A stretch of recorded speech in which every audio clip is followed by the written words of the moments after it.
I am Patrina King. I'm the founder and CEO of Golf Women Mean Business. We've been in business, I want to say about 7 years now. I lose count, because sometimes you do it before it actually becomes official. So I get the years mixed up. But we're a business first, golf second type of organization though. We are, and I believe that has introduced more women to golf. So we're not golf heavy, but golf is like the vehicle for everything that we do. And our organization is basically business women, not all business owners, but we'll say executive women, women who may be in business situations or things like that. I can't think of not one that is not. So yeah, we have a lot of politicians too, but those are of course the business of the people. We teach them the rules and etiquette, how to get through a round of golf. We're definitely not putting someone on tour. That is not what we do. But I always have recommendations for those type of women who want to continue to the next level. But for us, we really create a safe space for women, these high level women to get together and network and really, just let their hair down. Because a lot of times, especially today, a lot of the women are in, higher positions, but their neighbors on both sides of their offices are men across the way, maybe men. So they don't get to be around women like the guys do, every day, all day. So they have to seek out other women on their level, quote unquote, who can, have conversations with them or, hang out and, talk about things and give recommendations on, their quote unquote level. So, that's what we do. I founded that by mistake though. I actually, so I've been playing golf since I was technically 5, but I tell people 7 because I was competitive at 7. But I was, my dad was, he told me to beat everybody down. You go to the golf course, there's no friends in the golf course. You beat them down. If you like each other afterwards, then great, but you don't care. That was the thing. And so I did not like golf at all. I just had to play it because it was my dad. I'm from the South. You don't question your dad. You don't have any opinions. You don't, say you do or don't want to do something. If they say do it, you do it. So that's how I ended up there. And I had 36 golf scholarship offers because I had to be competitive. And then not to mention, I was a unicorn. I mean, I was the only Black person normally at every tournament that I went to, if we can even find girls to play. So I started my bid. I had to, graduated high school, decided not to take any of those scholarships though. I didn't do any of that. I went to college and paid for college. That's just how much I did not want to play golf. Okay. I was able to say no finally because I was grown. That's what I would say, My dad can't tell me what to do. I'm paying for it today. But that was the situation at the time. It made sense at the time. And so, I graduated, high school, and I graduated college and, started my first business. And I needed my first business was a background investigations company. And I needed some clients. And, I knew golf was a business sport. So I went out there, landed an opportunity to play with a big time person who could give me a contract, who I knew had a contract coming up, an opportunity coming up. And I blew that opportunity because I beat him. I did what my dad told me to do. I beat him bad. So he didn't talk to me anymore. I didn't, of course, get that contract. He didn't even follow up with me after that. And so talking to my mentor and, talking to other women, that's really how Golf Women Mean Business came about. We want women to, if you're going to end up in those situations, to at least know what to do. So that's the story of me and Golf Women Mean Business. There's not a lot prior to that, though. I have an HR background. My degrees, I started off in IT, and then I ended up, in grad school as HR, all over the place. So I can do anything I want to. Cool. So how influential have Black women been historically in the sport of golf? So Black women in the sport of golf we've been as influential as the culture, and when I say culture, as the golf culture has Oh, okay. allowed us to be.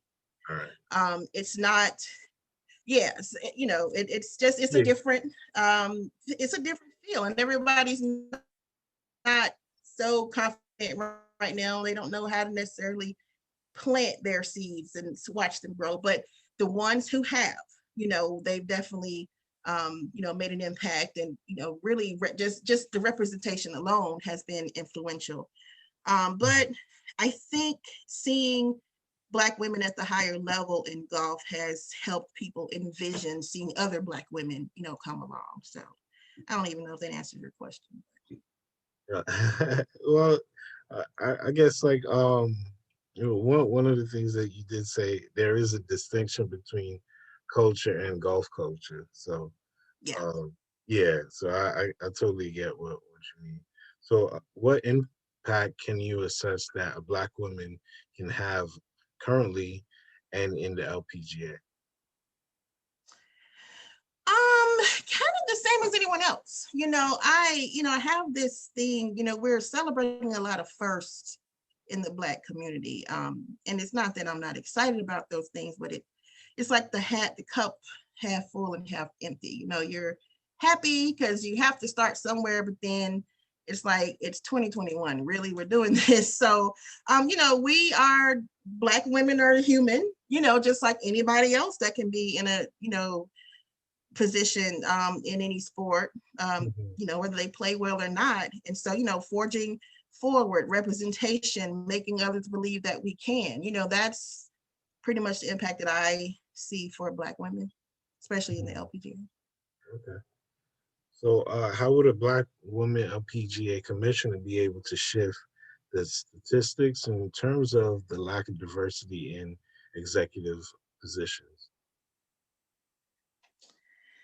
Um, so that one I've been thinking about ever since the commission, the whole job came out. You go through the history, it's never happened.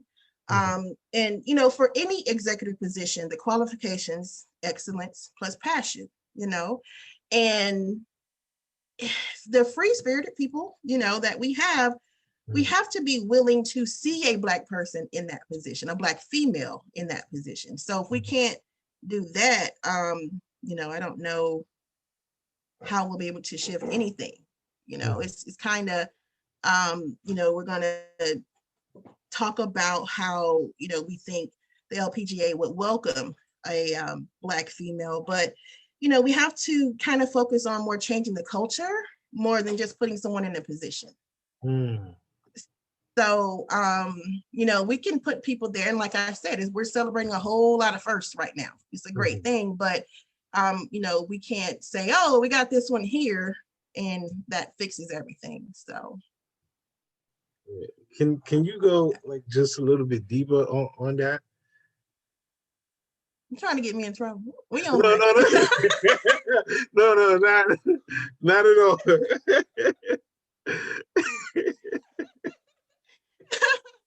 Well, I mean, it's just, um, especially when it relates to diversity inclusion, that, and over the past few years, it's been a big push for diversity and inclusion. And so what we see is the big establishments are putting Black people in, these created positions that scream diversity. Mhm. And not that again, it's another that it's back to that cup half full and half empty. You Right. have to start somewhere, but is sticking a face there the answer? We have to go deeper than just putting people in positions and saying, look, we're diverse, look, we're inclusive. It's a mindset. It shouldn't be, let me look for a Black person because of the environment we're in right now.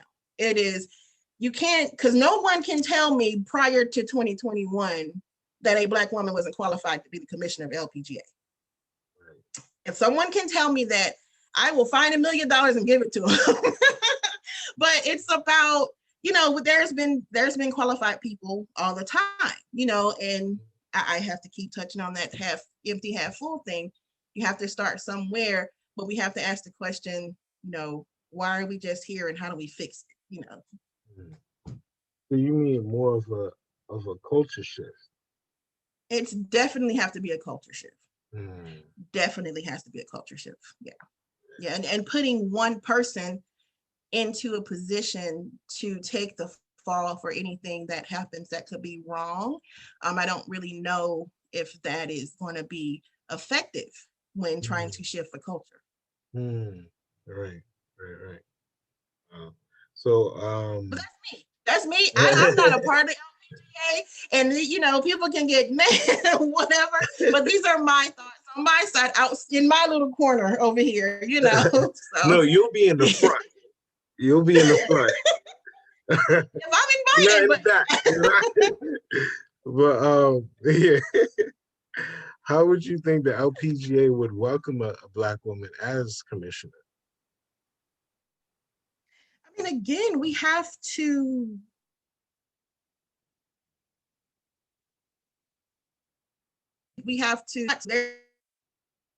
we can't do this or we have to act this way. This is a qualified person who has excellence and passion for the sport of golf. You know, and I am not against celebrating. I mean, if we could get a black woman to be the commissioner of LPGA, it would definitely be a start. That's that cup half full. Mhm. But I don't think we should focus too much on this being a black woman. This is a qualified black woman who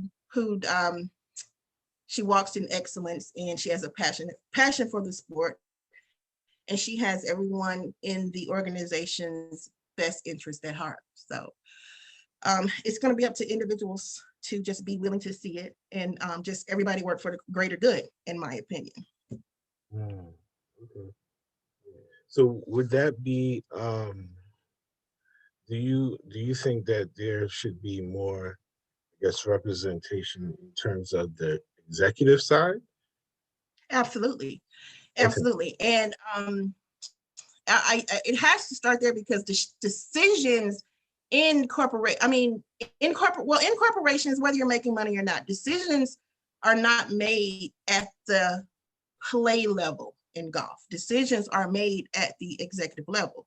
And if Mhm. there's no representation there, you don't know how to even, I mean, you may know how to reach a little bit, but a lot of the efforts will come off as more symbolism than actual, um, what's the word I'm looking for? Practicality? Uh, there you go. Okay. Yeah.